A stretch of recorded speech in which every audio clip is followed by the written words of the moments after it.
ഇന്നറിയാൻ current affairs 30/4/2024.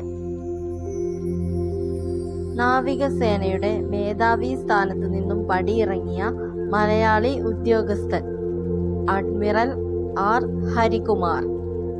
നാവികസേനയുടെ പുതിയ മേധാവിയായി അഡ്മിറൽ ദിനേശ് കെ ത്രിപാഠി സ്ഥാനമേറ്റു.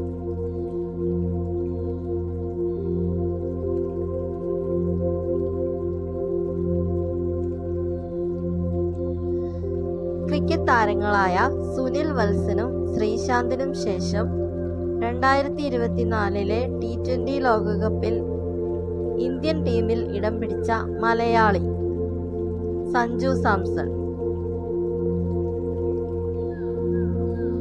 ആഗോള മാധ്യമ അവാർഡ് നേടിയ ഇന്ത്യ ടുഡേ വികസിപ്പിച്ച AI പവേർഡ് ന്യൂസ് അവതാരകന്റെ പേര് സന.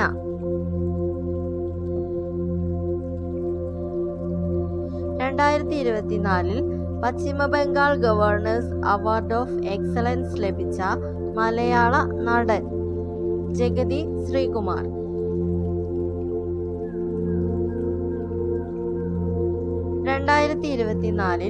ഗോൾഡ്മാൻ എൻവയോൺമെന്റൽ പ്രൈസ് നേടിയ ഇന്ത്യക്കാരൻ അലോക് ശുക്ല.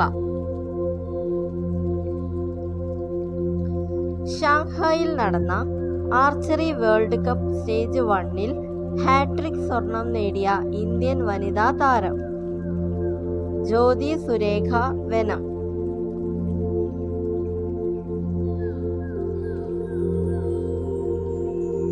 അടുത്തിടെ തകർന്ന ഓൾഡ് കിജാബെ അണക്കെട്ട് ഏത് രാജ്യത്താണ്? കെനിയ.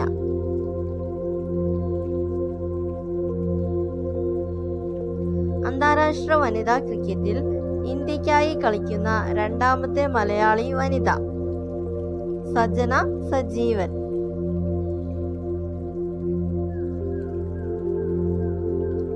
സംസ്ഥാന സാക്ഷരതാ മിഷന്റെ അംബാസിഡറായി നിയമിതനാകുന്ന സിനിമാ നടൻ Indrans. Thanks for watching. Please like and subscribe.